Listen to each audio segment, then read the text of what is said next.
Fala galera, tudo bem? Hoje nós estamos aqui em mais um TendaCast e para nós hoje é um privilégio ter um convidado especial.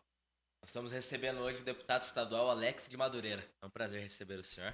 Obrigado, Rafael. Obrigado, Júnior. Quero agradecer aqui, em nome do nosso gabinete ali na Assembleia Legislativa, em meu nome. Agradecer aqui a Igreja Maranata, pastor Walter, a pastora Márcia. Agradecer a vocês pelo espaço que nós estamos tendo hoje aqui juntamente com vocês. Ah, que legal.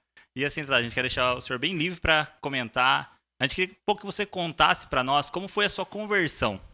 Como conheceu o Senhor? O início da jornada. Sim, é o início da jornada. Eu tinha 21 anos, né? Eu morava numa cidade pequena do interior de São Paulo, chamada São Pedro. Águas de São Pedro, São Pedro ali do lado. 25 mil habitantes, o município, né? E como muitas histórias, né, de pessoas que encontram Jesus, eu não fui diferente, estava vivendo uma vida fora, né? Totalmente da direção de Deus. E tomando decisões, às vezes, e fazendo coisas que não agradavam e levando a minha vida, muitas vezes, para um abismo, né? Que tive amigos que, infelizmente, estavam no mesmo caminho e não tiveram volta e perderam a vida, né? E eu fui levado a uma igreja batista, lá em São Pedro, e me assentei na última cadeira. Aquela velha história, né? Escondido. E terminando o culto, a pessoa que me levou até a igreja me falou, vamos só cumprimentar o pastor, né? Que na verdade era uma pastora, era chamada irmã Elisa, missionária Elisa, que dirigia aquela igreja ali, aquela igreja batista. Ela era batista, mas a irmã Elisa era toda assembleiana. E aí ela me levou até a parte de trás da igreja, ali, a parte administrativa, né? E a gente sentou um pouquinho e ela começou a conversar comigo e começou a falar de Jesus, né? E foi muito engraçado porque eu me lembro das últimas coisas que ela me falou ali. Ela disse assim, olha, eu estou vendo na sua vida 2 caminhos. Um caminho bonito, cheio de árvores, flores, e um caminho com pedras, um caminho mais difícil de caminhar. E Deus está me mostrando que você já escolheu o caminho certo. Olha que legal. Né? E ela me fez o convite. E ali mesmo, ela tomou a minha declaração de fé ali e eu aceitei a Jesus naquele momento. O engraçado foi após, né? Quando eu cheguei no carro, eu tinha um ritual já, de entrar no carro e ligar o som do carro muito alto. Aquela época, 21 anos, era aquele negócio de ter o som, o melhor som que poderia ter, né? Com caixa, com tudo, né? E com amplificadores, com módulo. E aí, eu tinha isso de comum. Eu entrava no carro, ligava o carro, ligava o som. E naquele dia eu saí da igreja e não liguei o som e fui pensando em tudo aquilo que eu tinha ouvido durante o culto. E em um determinado ponto da onde nós estávamos, a pessoa que estava comigo disse assim, olha, Alex, eu achei uma coisa estranha. Você não ligou o som. Legal. Mas foi algo que não me incomodou mais, ou que eu não tive mais desejo de fazer aquilo, sabe? E eu ouvia sertanejo, ouvia rock, rap, ouvia de tudo, né? Legal. Mas naquele momento eu saí assim, e foi algo que eu percebi, porque a partir daquele dia comecei a ter uma visão diferente das coisas, comecei a ler a Bíblia, e aí as coisas aconteceram muito rápido, né? Eu falo que na minha vida ministerial as coisas foram muito rápidas. Porque daí o senhor se converte, daí nisso começou a frequentar a igreja. Comecei a frequentar a igreja, essa mesma igreja batista, né, que depois ela se transferiu para uma igreja chamada Igreja Evangélica de Pinheiros, que tinha sede em Pinheiros, São Paulo, e foi ali que eu me batizei, né?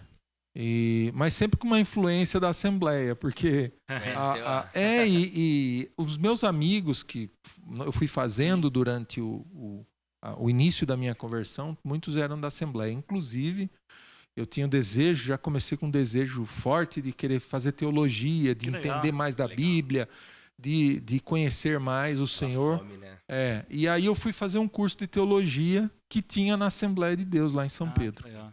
E aí não demorou muito. Já. Foi. Eu fui congregar na Assembleia, fui recebido já como auxiliar e depois fui consagrado diácono, presbítero, evangelista, pastor. Olha que legal. Foi uma Em 2009 caminhada que aí. se tornou pastor? 2009, daí? Puxa, que legal. E daí depois, assim, nesse período, o senhor recebeu alguma palavra profética sobre a política? Várias. Olha que legal. Várias. E até esses dias atrás eu fui, né, conversar com esse profeta que Deus usou, né, pastor Alessio, e eu lembrei a ele, né, falei assim, olha, o senhor falou para mim que eu ia para São Paulo, o senhor falou para mim que eu ia sair da empresa onde eu estava, que eu ia trabalhar na igreja, e tudo aconteceu, né, e eu fico feliz porque é Deus cuidando de nós, né? É você tendo um direcionamento de Deus na sua vida, você ouvindo a voz do Senhor, fazendo a vontade de Deus, é claro, nós somos falhos, fracos, imperfeitos, mas buscando sempre fazer a vontade de Deus, né? Que legal. Porque daí logo em seguida o senhor entrou na política, foi o primeiro cargo que concorreu? Foi o primeiro cargo. Na verdade, desde 2004, mais ou menos, 2002, 2004, a gente começou a se envolver na política, né? Mas de forma muito nos bastidores, né? Sim. Trabalhava fazendo campanha, organizando campanha, e assim que foi a nossa iniciação, né? E em 2018 eu recebi esse convite, né? Para ser o candidato. Como foi quando recebeu o convite? Rapaz, uma responsabilidade muito grande, viu? Foi mesmo, porque primeiro você não tem a garantia da eleição, né? Eleição é eleição. Você pode ter 1 voto, 2 votos, 3 votos, pode ter 100 mil. Sim. Né? É muito relativo. A votação você só conhece depois que as urnas se fecham e que sai a contagem dos votos. Né? E eu vou te dizer, foi difícil porque a ansiedade, né? Assim que terminou, às 5 da tarde, terminou a votação, demorou para começar a apuração e depois deu uma travada, eu acho que estava nos 30 mil votos, deu uma travada, parece que não ia mais. Aí quando voltou o sistema de contagem, nós já estávamos eleitos já, graças a Deus. Estava dentro já, né, da contagem dos eleitos e a emoção do momento deve ser indescritível. E é um misto, sabe? É um misto de emoção, de você ganhar alguma coisa, como se fosse assim. Né? Eu ganhei uma corrida, ganhei um prêmio. Esse é o sentimento. Mas muito rápido também vem o sentimento da responsabilidade. Né? Você está representando ali as pessoas. Então, por mais que as decisões ali no dia a dia sejam suas, você tem que pensar. Né? Quem você representa. Então, eu tenho tentado, né, ter muito esse cuidado de me preocupar com o que as pessoas esperam de mim. Eu sei que nós não vamos conseguir agradar todo mundo, nem o Senhor Jesus conseguiu, mas eu acho que nós temos que tentar, assim, fazer o anseio, né? Que o anseio das pessoas aconteça. É legal o senhor falar isso, porque realmente essa responsabilidade é um ponto que tem que entrar dentro de nós. O senhor, mais do que um cargo, como o senhor disse, o senhor recebeu uma palavra, então o senhor tem um encargo profético, uma responsabilidade de exercer algo além do que maior do que o senhor. É verdade. Cumprir um propósito. E ao mesmo tempo, Rafael, eu pensei o seguinte, eu não posso decepcionar quem votou em mim, mas também não posso deixar de me preocupar com a população do modo geral. Sim. Então a minha decisão foi de fazer um mandato político, né? Tanto é que eu tenho relacionamento com muitos vereadores, prefeitos que não são evangélicos, claro. mas sem perder a minha essência. Né? Então, quando chega algum projeto na Assembleia que vem contra o meu entendimento, o meu ensinamento, aquilo que eu acredito, eu sou contra. Sim. Né? Eu sou contra, tento modificar, porque não adianta você ser só contra por ser contra. Claro. Você tem que dar uma solução. Né? Você tem que achar uma solução. Então, muitas vezes, tiveram projetos na Assembleia que não passaram daquela forma que estavam, mas passaram corrigidos para não interferir na nossa fé ou no nosso... na nossa... E na minha opinião, um dos vários problemas da igreja, na história da igreja, né? É quando a igreja quis assim, seu Estado. Sim, ou o Estado, sim. porque a igreja não é o Estado. Não. E o Estado não é a igreja. Não. Então, quando eles querem interferir, dá problema. Com as cruzadas, a Inquisição, Sim, todo esse sim. período que foi triste. Mas o que nós precisamos, e isso que a gente quer, assim, quando a gente pensou no TendaCast, a gente falou assim, nós precisamos convidar o deputado Alex por ser pastor e por ser político. Porque a gente crê que a gente precisa de homens influentes no governo, mas que vão governar como o próprio deputado falou assim, eu estou governando para a sociedade. Eu estou governando para aquele que não é cristão. E eu falo, Júnior, que a política ela funciona da seguinte forma, né? Eu estou no legislativo, né? O legislativo ele é representativo. Sim. Então eu represento ali uma parcela da sociedade, um segmento, uma cidade, uma região, um sindicato, uma associação. O mandato legislativo ele representa alguma coisa, uma ideia, né? O executivo não. O executivo você governa para todo mundo. Você governa para aqueles que votaram em você, você governa para aqueles que não votaram em você. Sim. Né? Então essa é a grande diferença que a gente tem tentado colocar para as pessoas que elas entendam, né? Nós não temos o poder, eu como deputado não tenho o poder de mandar fazer as coisas acontecerem, né? Esses dias, por exemplo, eu recebi uma reclamação na minha rede social e eu tento responder todo mundo, tento ser muito atencioso nisso, porque eu sei que as pessoas querem ter acesso, né, ao político e às vezes não têm. Então eu tento desmistificar isso um pouco, respondendo todo mundo, dando atenção. Criar uma conexão. E aí, eu recebi uma reclamação a respeito de pedágio. E a pessoa falou, olha, o senhor foi a favor do pedágio? Eu falei, olha, não tem como eu ser a favor e nem contra, porque isso não passa na Assembleia Legislativa.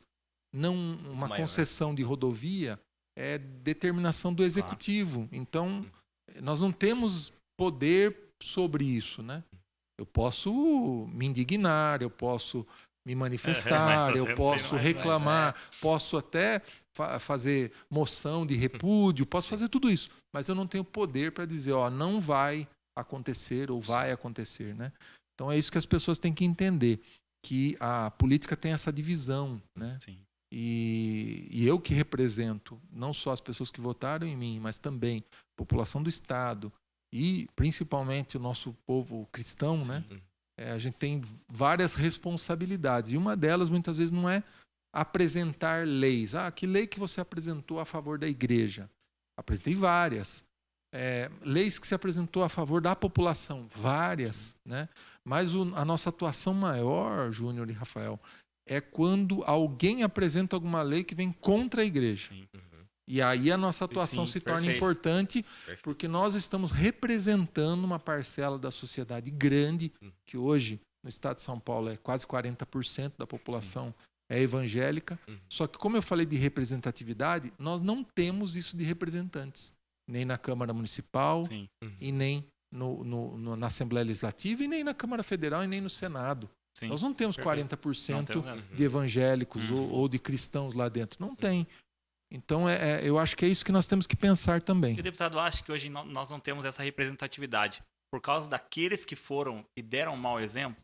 Você acha que teve muito isso? Um peso de influência. Porque assim, uma das grandes dúvidas que eu sempre tenho é assim, como deputado tem um partido, o partido tem uma posição. E muitas vezes você vai ter que defender aquela posição do partido. Quando entra em conflito a posição do partido com os princípios cristãos, como que o deputado consegue lidar com isso? Olha, eu tenho acompanhado muito de perto vários partidos ali na Assembleia Legislativa, né? E várias atuações nesse sentido que você está falando. Vou te dar um exemplo do meu partido, que é onde eu estou, o que eu conheço e onde eu convivo. Nunca o partido me cobrou uma votação, ou uma decisão, ou um posicionamento. Aliás, muito pelo contrário, sempre me deram liberdade de votar, liberdade de me manifestar. Então, muitas vezes, eu defendi quando são bons projetos, mas também critiquei quando achava e entendia que eram maus projetos, né? Votei a favor dos que são bons e votei contra aqueles que eu achava que eram ruins, não traziam benefício, né? Alguns deles foram aprovados, outros não. Mas eu fiz a minha parte, né? Ninguém vai poder dizer que numa votação eu votei num projeto que eu não acreditava nele, né? Eu acho que esse é o básico de tudo. E se eu acredito numa coisa, eu vou defendê-la, né? Não quer dizer que eu estou defendendo o governo, defendendo A ou B. Eu estou defendendo uma lei que vai entrar em vigor e que vai ser importante para a população. E como conciliar pastor com deputado? Como que é isso? O pastor ainda exerce? Não. Então, eu tenho uma história muito engraçada, né, no pastorado. Eu sempre exerci uma função administrativa, né? E eu fui secretário executivo da Convenção do Estado de São Paulo por 8 anos. Então, isso me tomava muito tempo. Mas não quer dizer que eu não exercia funções pastorais. Eu não dirigia igreja, mas fiz diversos casamentos, fiz velório, participei de batismo. Aniversário de 15 anos. Casamento, bodas de prata, bodas de ouro. Né? O pastor sempre tem que ter uma palavra preparada para qualquer momento. Exato. Por exemplo, o pastor aqui de Itapetininga, não sei se vocês conhecem, o pastor Dilson Mazzi, que é da Assembleia de Deus lá, eu fui fazer a bodas de ouro dele, né? Dele, da esposa, da irmã Denise. E muitas coisas, né?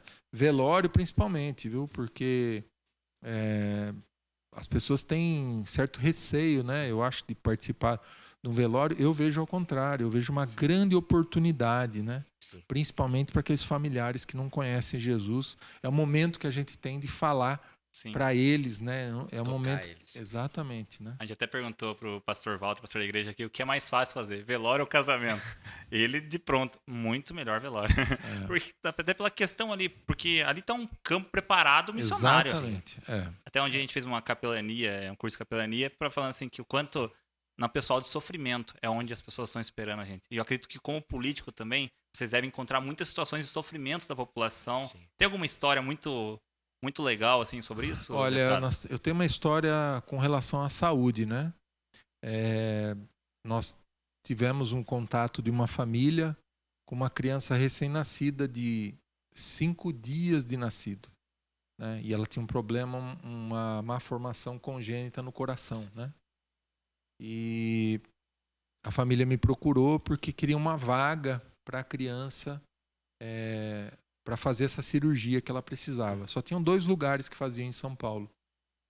Um lugar no Instituto do Coração, em São Paulo, e o outro na Unicamp, em Campinas.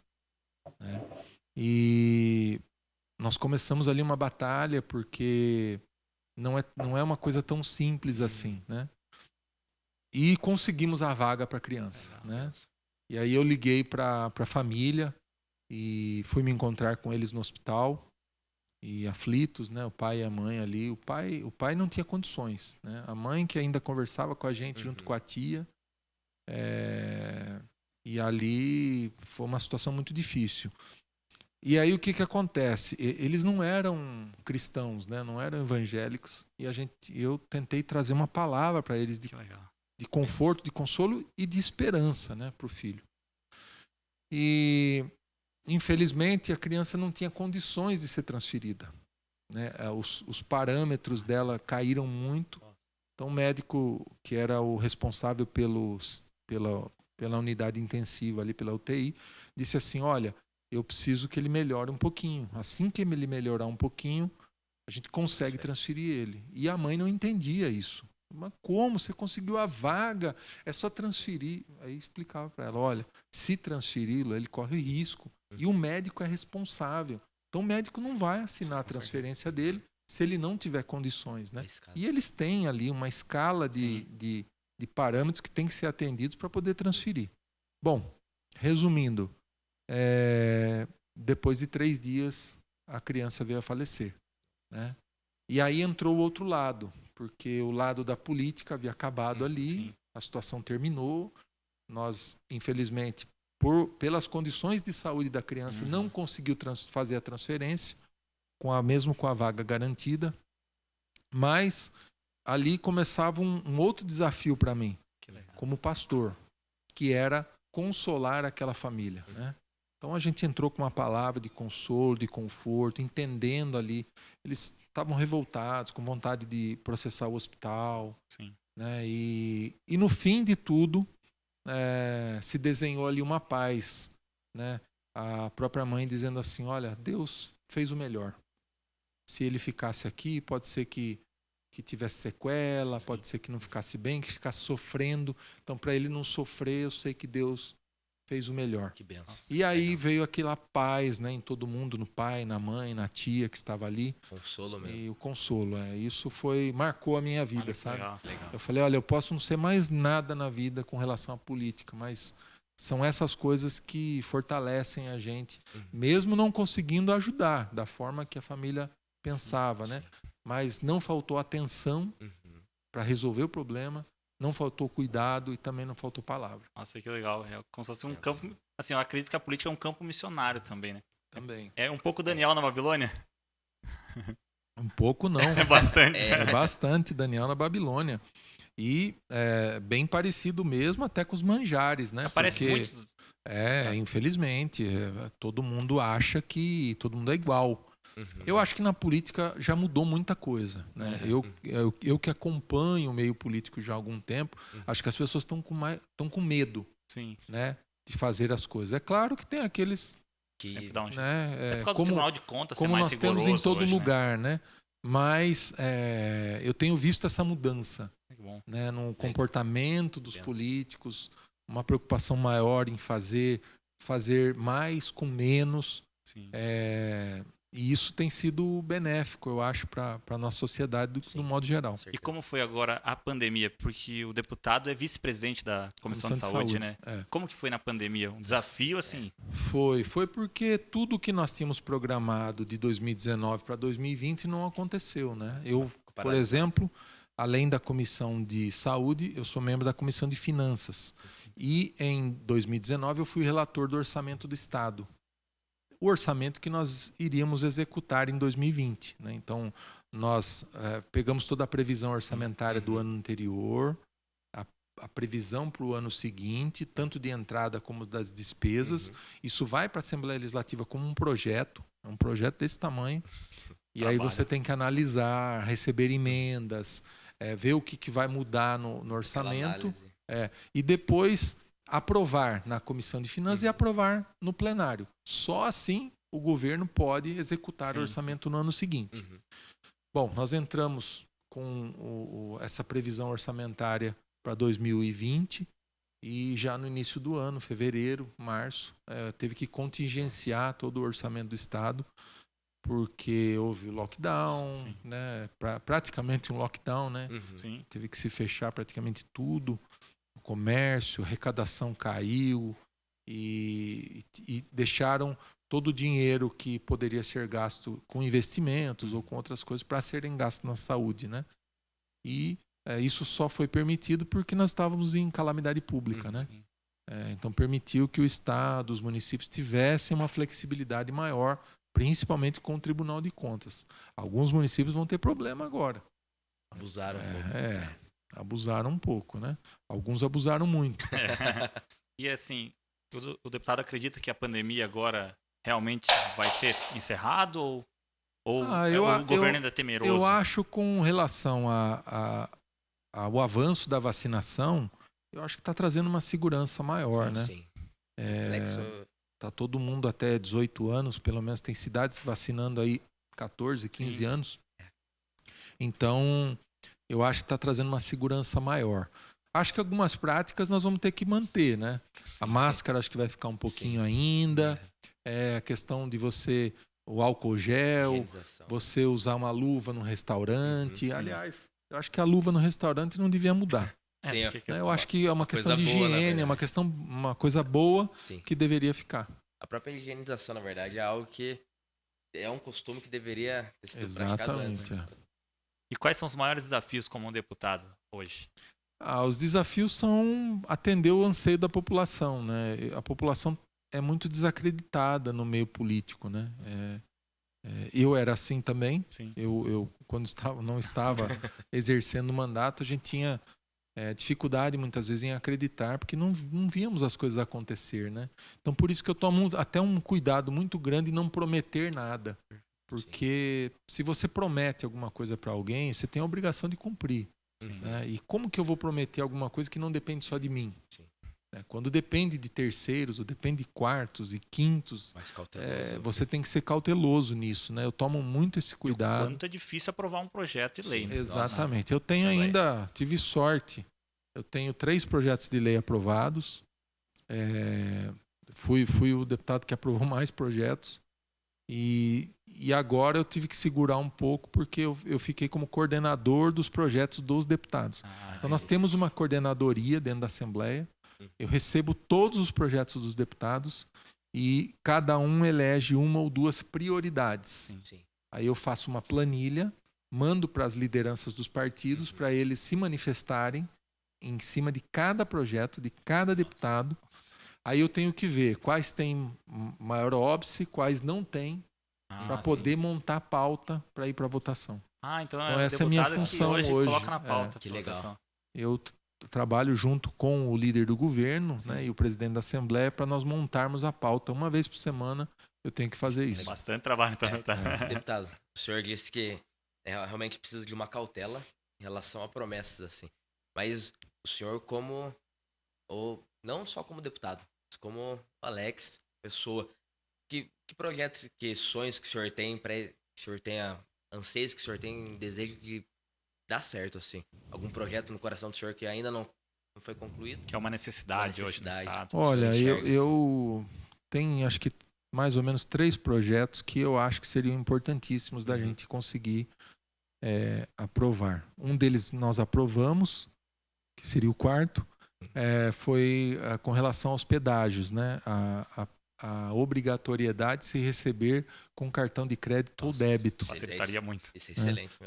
Não dá para entender hoje, nós estamos no século XXI, 2021, e nós pagando ainda pedágio com dinheiro. Sim. Se você não tem dinheiro, você não consegue pagar. Então, eu acho um absurdo isso. Infelizmente, esse projeto meu foi aprovado, mas foi vetado pelo governador. Então, inclusive, nós vamos trabalhar agora para derrubar esse veto. Né, para que esse projeto vire uma realidade. Outro projeto que eu fiz também, que trouxe um impacto importante, e muita mídia veio atrás disso, foi com relação às farmácias, né? Em algumas cidades, em grandes centros, as farmácias captam seu CPF, né? Você chega na farmácia e eles falam, qual o seu CPF? Isso, perfeito. Antes de falar bom dia, boa tarde, boa noite. Né? Qual o seu CPF? E aí, eles não explicam para que é. Eles criam um cadastro seu, né? Então, todo medicamento, o produto que você compra na farmácia, fica lá gravadinho no seu CPF. E, infelizmente, alguns grupos farmacêuticos usam isso e vendem esse cadastro para outras empresas. Vou te dar um exemplo aqui que nós acabamos descobrindo isso. Se você compra remédio, Júnior, para hipertensão, remédio para o coração, remédio para, sei lá, para diabetes, né? Você compra esses 3 remédios todo mês. Isso fica gravado ali no seu CPF. Você vai fornecer o CPF e compra o remédio. As farmácias, algumas delas, não posso generalizar também, comercializavam esse cadastro com uma empresa de plano de saúde. Nossa. Aí o Júnior ia lá e ia procurar um plano de saúde. Eu só vou fazer o plano de saúde. Quando você dá o seu CPF, eles já sabem, o Júnior compra constantemente, o uso contínuo, remédio do coração, remédio de pressão, remédio de diabetes. Meu Deus. Sim. Eles já sabem que o Júnior tem doenças pré-existentes. Pronto. O seu valor vai explode. E outra, eles vão te perguntar, você vai responder um questionário. Se você falar que não ali, eles podem até dizer, olha, não interessa para mim esse cliente. Né? Então, nós fizemos um projeto de lei que proíbe as farmácias a solicitarem o CPF sem a devida explicação do porquê que eles estão solicitando. Vai ter que falar para a pessoa, nós estamos fazendo o cadastro. Esse foi aprovado e foi sancionado e está vigorando aí no estado de São Paulo. Agora, o projeto que eu tenho, assim, um anseio, né? Nós temos um projeto chamado Onco São Paulo, que é um projeto muito abrangente, que isso envolve o estado de São Paulo inteirinho.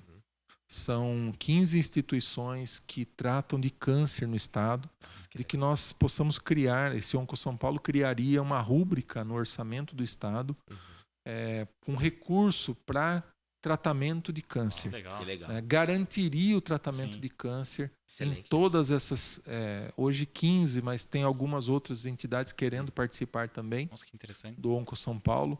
E nós fizemos isso no orçamento de 2019, Tá vendo? nós conseguimos colocar, mesmo sem projeto de lei, Uhum. mas infelizmente em 2020 Sim. Mudou nós tudo. tivemos contingenciado. Então a nossa intenção com o projeto de lei é fazer com que isso vire uma regra, vire uma lei e seja obrigatório Que o legal, Estado deputado. a colocar recurso suficiente lá para o tratamento de câncer no Ah, Estado. Isso é Excelente. maravilhoso. Isso. O quanto isso é realmente uma necessidade absurda, assim, pra população. Legal. É porque a verdadeira religião é cuidar dos órfãos, das viúvas e dos Dos necessitados. necessitados. E esses que estão exato. enfermos, puxa, que já estão passando um momento difícil e às vezes encontrando tantos óbitos. Sim. Nossa, excelente projeto mesmo, deputado. Obrigado. E assim, o que o senhor espera para a próxima eleição? A gente sabe que agora a eleição virou Corinthians e Palmeiras, né? Flamengo e Vasco, Nossa, tá? hostilidade de ambos os O lados. que espera, deputado, para essa próxima eleição? Eu acho que o resultado da eleição de 2018 trouxe uma polarização muito grande na política no Brasil, do modo geral. Uhum. Claro que eu vivo aqui a realidade do Estado de São Paulo, mas Sim. não tem como você ficar aquém do que acontece em Brasília, no Congresso Nacional, na Câmara, no Senado. Eu acho que essa polarização é muito ruim, porque, infelizmente, não se discute as necessidades da população. Ficam ataques entre um lado e outro. Ideologias. Né? Exatamente. Eu falo que ideologia, você não vai conseguir mudar. Sim. Você muda ideias, você muda pensamentos, você muda de opinião. Uma ideologia muito difícil você mudar. Sim. A pessoa tem aquilo arraigado e ela não vai mudar daquela opinião que ela tem ideológica, né? Eu falo que a política é a arte do convencimento, porque eu apresento um projeto e eu tenho que convencer os meus colegas a votarem nele, porque eu tenho que convencer que é um bom projeto. Mas quando você fica com ataques entre um lado e outro, você não constrói nada. Então eu já procurei alguns deputados, inclusive, que a gente fez amizade durante esse tempo lá na Assembleia, e falei, meu amigo, para de discutir. Né? Começa a construir alguma coisa, começa a fazer.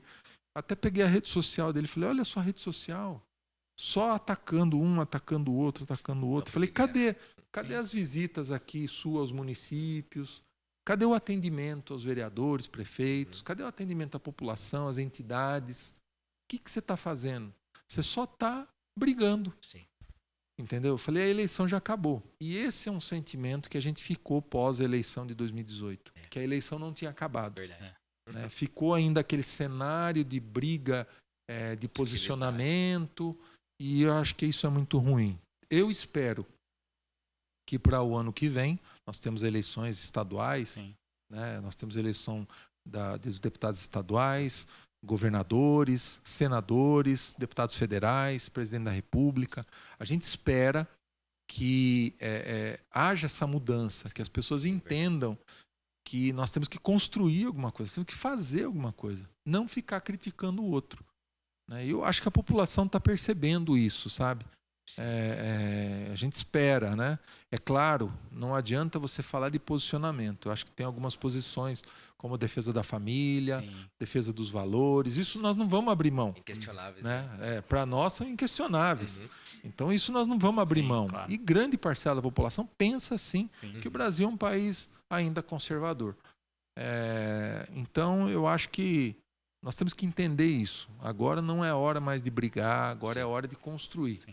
E acredito assim que a gente até quis fazer com o político, porque é muito fácil a gente ficar do lado de cá criticando, porque é muito fácil eu destruir do que eu construir. Exato. E assim, a gente tem, como cristão também, a gente tem falado muito isso na igreja.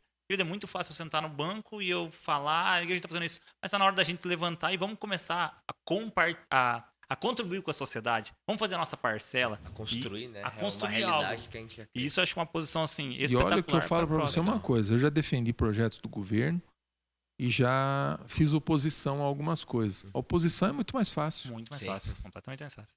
A oposição é muito mais fácil. Sim. Então, realmente, nós temos que tentar construir. E eu acho que a oposição tem que existir. Sim, com certeza. Tem que existir esse contraponto, tem que existir divergência de pensamento. Eu acho que é isso que faz com que nós sejamos uma democracia. Sim. Eu tenho uma frase que eu sempre uso, que é a seguinte: se você vê todo mundo indo para um lado só, desconfie.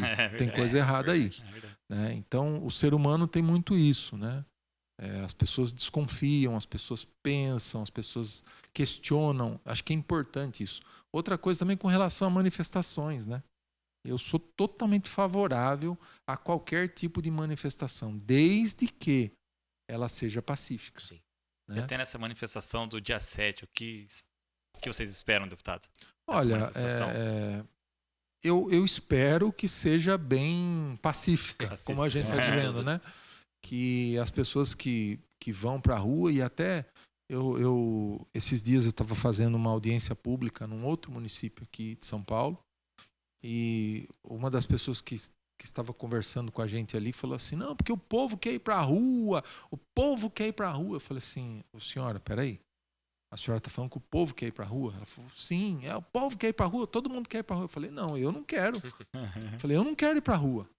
Eu falei: eu acho que tem outras formas de eu me manifestar, de eu dizer, mas eu não quero ir para a rua, não. Então a senhora não pode falar que todo mundo quer ir para a rua. Que eu conheço um monte de gente que não quer ir. Falei: meu pai, minha mãe, minhas irmãs, ninguém quer ir para a rua. Ninguém vai. Né? É claro, a gente respeita quem vai. Eu acho que é lícito e é bom que haja manifestação mesmo, mas com foco. Eu estou indo lá para quê? Eu estou indo lá fazer o quê? Eu estou indo brigar pelo quê? Legal. E saber que essa briga, essa luta, esse desafio que a gente está enfrentando ou vai enfrentar, se ele é real, se ele existe, né? Eu acho que essa tem que ser a pergunta de todo mundo. Porque às vezes nessa mentalidade, ao invés de realmente causar soluções, ele só fermenta, tensionam mais, entendeu? as discussões. E o quão danoso isso é para a população. Amizades que foram desfeitas por causa desse todo esse conflito, famílias que não se falam mais. Olha, eu conheço gente que brigou no grupo de família. Isso aí tem... Brigou e um saiu, entrou, o outro não entrou mais. E já sofreu muito ataque, deputado? Porque assim, eu também sou pastor, né? E sou pastor e advogado, né? Então já viu que às vezes ataca advogado, todo mundo, aí pastor. O deputado já sofreu muito ataque por ser pastor ou por ser deputado, assim, sua família? Ou sempre foi bem tranquilo? Olha, eu vou ser sincero para você. Eu acho que tem sido muito tranquilo, até demais, para mim, sabe? Porque eu vejo outros deputados, e vou dar um exemplo aqui para vocês. Nós tivemos um caso na Assembleia Legislativa de São Paulo, agora no começo do ano, que foi uma decisão de punir um deputado conosco lá, né? E foi para o Conselho de Ética, e eu vice-presidente do Conselho de Ética. E eu amigo desse deputado, colega ali de trabalho e tal. Então, o primeiro pedido que fizeram foi da minha suspeição. Para eu ficar suspenso das minhas funções no Conselho de Ética, porque eu teria amizade com o deputado. Falei assim: olha, da mesma forma que eu tenho amizade com ele, eu tenho amizade com a pessoa que está fez a notificação aqui ao Conselho, né? Fez o pedido de cassação.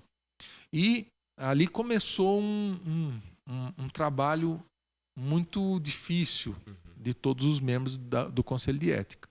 E muitos ataques na rede social. Muitos. Aí teve um dia que eu cheguei na Assembleia, um deputado amigo nosso falou assim: Alex, você olhou sua rede social? Eu falei: olhei. Rapaz, eu não aguento mais apagar comentário, apagar mensagem, eu não aguento mais. Aí eu fui olhar a minha e não tinha nenhuma. Nenhuma mensagem. Eu falei assim: olha, desculpa, mas eu não sei o que você fez, né? Quem que você desagradou, com quem que você brigou, porque na minha não tem nada. E eu fui olhar dos outros também, membros da comissão, da mesma forma. Um monte de ataque. Eu achei até estranho, né? Mas louvei a Deus. Vou passar de largo, né, sobre isso. Foi uma decisão difícil, nossa. Punição a um colega nosso, mas foi necessário, né? Isso não muda a pessoa que ele é, mas cometeu realmente um ato falho ali numa sessão e teve sua punição, uma perda do mandato temporária aí por 6 meses. Eu acredito que isso que o senhor de não ter tantos ataques é um reflexo da posição do senhor de ser pacifista. É, E ao invés de e discutir, até atacar. quando vinham me questionar alguma coisa, por exemplo, todas as redes de televisão, de rádio de São Paulo, procurando para a gente dar alguma entrevista e tal. Eu respondia para todos a mesma coisa. Assim, olha, eu sou membro do Conselho de Ética, eu sou vice-presidente, e a minha função dentro do Conselho é julgar. Então eu funciono como um juiz. Eu recebo a denúncia, aí eu recebo a defesa, analiso, o relator vai fazer um parecer, e eu analiso se eu estou de acordo ou não com o parecer. E aí nós vamos votar. Né? Falei, então eu não me sinto confortável em falar sobre o caso, porque eu funciono como juiz. Como que eu vou emitir opinião? Sim, claro. Eu vou dar minha opinião de um caso que eu vou ter que julgar? Imparcialmente. Exatamente, imparcialmente. Então, esse foi meu posicionamento desde o começo até o final do processo. Ah, que legal. Legal. E assim, a gente sempre faz uma pergunta para os nossos convidados aqui, se alguma vez você já pensou em desistir, seja do pastoreio, ou seja de ser deputado. Assim, uma vez chegou um momento, puxar, não dá mais, vou embora. Ah, sim. Quem falar que nunca pensou nisso, né, pode estar cometendo aí uma mentira. Né? Porque eu acho que todos nós passamos por aflições, por dificuldades no dia a dia, na caminhada.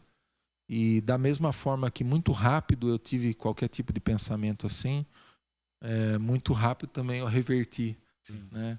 Em pensar o que eu tinha, o que eu tenho, quem era, o que eu sou, o que eu fazia, o que eu faço. Então, quando você compara as duas coisas, eu costumo dizer que é você colocar na balança. Né? E você vê que a vida com Deus, ela vale muito mais, né, do que a vida sem Deus, né? E com relação à política, da mesma forma. Tem dias que são dias difíceis, que você não tem vontade de atender ninguém, de falar com ninguém. São os dias de você querer ir para a caverna, de ficar escondido.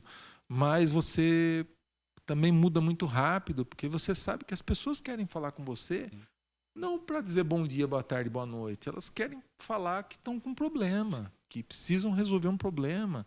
Ou que alguém as procurou e elas procuram a gente, né, tentando resolver. E deve ser muito difícil para você como deputado, porque sempre você tem que estar forte, sempre ter a solução. Sim. Como que é assim daí? O senhor sempre tem alguém que guarda o coração do senhor, assim, um pastor, alguém que guarda o coração? Porque a família deve ser muito complicado. Eu tenho na minha esposa um porto seguro muito grande, né? Que uma mulher de oração, que me ajuda, que ora. Constantemente, às vezes eu acordo na madrugada para ir ao banheiro ou para fazer qualquer outra coisa. Ela está de joelhos orando do lado da cama. Legal. E eu agradeço muito a Deus por isso. E é uma mulher que entende o meu trabalho, que é um trabalho difícil, que sabe que eu chego em casa às vezes tarde, que eu saio cedo, que eu me dedico a resolver o problema dos outros e às vezes deixo os meus em segundo plano. E me entende muito. Tenho uma família muito abençoada, meus pais, minhas irmãs, meus cunhados. Eu sou muito grato por isso. E, claro, né, nós sempre buscamos em alguém um refúgio espiritual, às vezes, né? E eu busco muito na palavra de Deus, esse conforto, às vezes, de você receber uma palavra de refrigério ali, né? E Deus tem falado muito comigo, principalmente através da palavra. Né? Legal. Pode falar. Uma coisa que o nosso público, a grande maioria dele é jovens.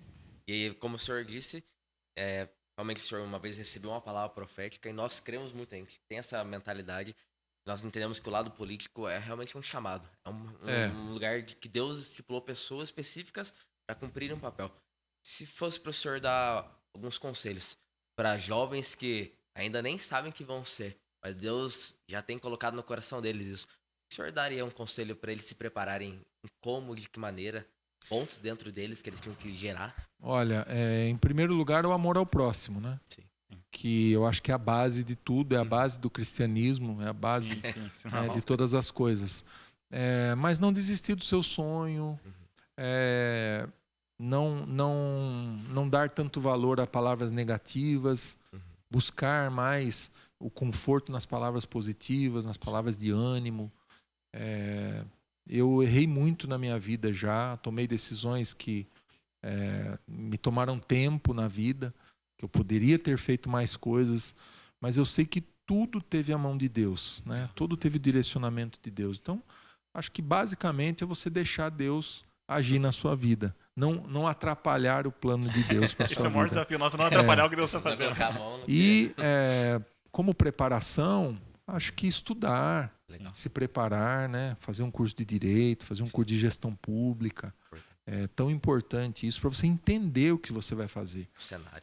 Eu sofri um pouco no começo porque eu tinha assessorado um deputado antes, Uhum. mas eu não tinha vivência, Sim. né, política. Mas da mesma forma, foi assim muito rápido que as coisas aconteceram e eu falo que é Deus mesmo, porque no primeiro ano de mandato, no primeiro mandato eu fui relator da Lei de Diretrizes Orçamentárias do Estado, que é uma lei Verdade, importantíssima, sim. depois relator do Orçamento do Estado, depois relator da Lei de Diretrizes Orçamentárias de novo, relator de alguns projetos grandes na Assembleia, como a reforma administrativa, relator de CPI, que é algo muito difícil, porque você está investigando, Sim. você vai fazer um parecer investigativo ali, e eu tive que amadurecer muito rápido. Que bom. Que bom. E assim, a última pergunta assim, que a gente está fazendo, deputado, é o que o senhor espera daqui para os próximos anos para o Brasil, como político e como cristão? O que o senhor espera? Olha, como político, eu espero que o país passe dessa tensão que nós temos hoje de divergências ideológicas. A divergência ideológica ela nunca vai mudar e nunca vai acabar, né? Não adianta a gente achar assim, todo mundo vai pensar igual a eu, igual a mim. Sim. Não vai, né? Não adianta. Você não vai conseguir mudar o pensamento da outra pessoa com a força. Sim. Você consegue muitas vezes mudar a opinião da outra pessoa com argumento, né? E provando, olha, é melhor o lado de cá, vem Sim. para cá, como nós fazemos na igreja, Tá. né? Nós fazemos o convite para a pessoa trocar a vida que ela leva por uma vida nova com Cristo. Então isso é convencimento. Nós temos que ter essa ação. É claro que a gente conta com o Espírito Santo também. Uma baita ajuda. Mas, do modo geral, o que eu espero como pastor é que nós possamos levar a palavra de Deus para todo o Brasil, para todo o mundo, que as pessoas possam entender que só o Senhor é Deus, que só Ele é o nosso Criador, que formou, que criou, que amou, né, primeiro, deu seu Filho por nós. Acho que é querer a salvação para todo mundo. Que legal. Esse é o maior desejo que eu tenho, é que a salvação alcance, né, todo o nosso Brasil. Não está longe disso não, viu? Amém. Tem estados aí com mais de 50% da população evangélica, estados como Goiás, como Rondônia e outros estados também. E São Paulo está chegando lá. Falam aí em 40% da população. Não sei se já chegou a isso, mas deve estar perto. Mas Então, eu creio que Deus tem levantado homens também em todas as esferas. A gente ora muito. A gente tem uma casa de oração aqui que a gente faz turnos de oração. Então, das 7 às 11 da noite, todo dia, assim, o pessoal vai se engajando. E uma das grandes orações nossas é pelo governo, para que Deus levante homens tementes a Deus. Que legal. A gente crê que José foi uma resposta de Deus, Daniel foi uma resposta de Deus. Então a gente ora muito por isso, para que Deus levante esses homens no governo, para que a nossa nação, porque feliz a nação cujo Deus é o Senhor. é isso aí. Mas é isso aí. A gente quer deixar esse espaço aberto aí para o deputado, se quiser complementar algo, falar algo, contar alguma experiência, pode ficar à Júnior, vontade. Rafael, só quero agradecer a vocês, né? Agradecer o espaço aqui no TendaCast. Gostei muito. Vou acompanhar agora, vocês vão legal. ver, vocês vão me ver ali acompanhando e parabenizar vocês, né? Vocês são jovens e preocupados aí não só com a saúde espiritual das pessoas, mas também preocupados com o civismo, né? Preocupados com a política, antenados, ligados em tudo aquilo que está acontecendo. Eu acho que nós não podemos deixar, principalmente os jovens. O jovem tem que entender que se ele não se envolver na política, as coisas não vão mudar. Sim. Porque quem já está há tanto tempo vai permanecer, vai ficar e vai ficar tudo como está. A minha intenção foi essa. Tanto é que eu digo que eu vou tentar mais uma eleição de deputado estadual. Depois eu não vou mais ser deputado estadual. Eu acho que eu tenho que dar espaço para outro. Eu tenho que fazer outra coisa. Tem que ter outro desafio. Né? Ir para outro lugar, fazer outra coisa. Então, eu acho que um pouco assim, deixar um pouquinho com que outros venham também e assumam esse papel Legal. tão importante que é tentar mudar o nosso país. E agradecer ao pastor Walter, agradecer à pastora Márcia, agradecer à Igreja Maranata e agradecer o TendaCast aí pelo convite. Nossa, é uma alegria mesmo. Para nós foi uma honra, um privilégio, né, deputado? Esse papo tão gostoso e a gente vê aí fazendo a diferença aí na Câmara, na Assembleia, perdão, e o quanto isso é difícil. Então, conte com as nossas orações, vocês vão estar orando aí para Deus mesmo. fortalecendo. A gente quer que o reino de Deus vai expandindo aí, vai alcançando o nosso estado. Valeu, obrigado. Amém? Muito obrigado. A gente quer agradecer a galera aí Valeu, por ter pessoal. acompanhado. Curte, compartilha, se inscreva no canal. Quero só agradecer aqui, tem um pessoal conosco aqui hoje, né? Então. Tem o Aldo, tem o Cabelo, tem o Trovão, o Zelão, tá acompanhando. Tem também um pessoal de Osasco que veio acompanhando a gente aqui. O pessoal também são pastores, né? Da Assembleia de Deus ali de Osasco. Mandar um abraço para o Ribamar Silva, que é presidente da Câmara de Osasco, nosso amigo. Legal. E tem trabalhado muito, incansavelmente, pelo povo de Deus também na cidade de Osasco. Obrigado. Que legal. Um privilégio saber que tem vários homens de Deus envolvidos nisso. Sim. A gente crê nisso. Beleza, galera? E se você quer divulgar aí a sua marca, é só mandar para nós aqui. A gente está divulgando no nosso TendaCast, totalmente gratuito para abençoar todos os nossos irmãos. Beleza? Até a próxima, galera. Muito obrigado. Deus abençoe, pessoal. Abraço.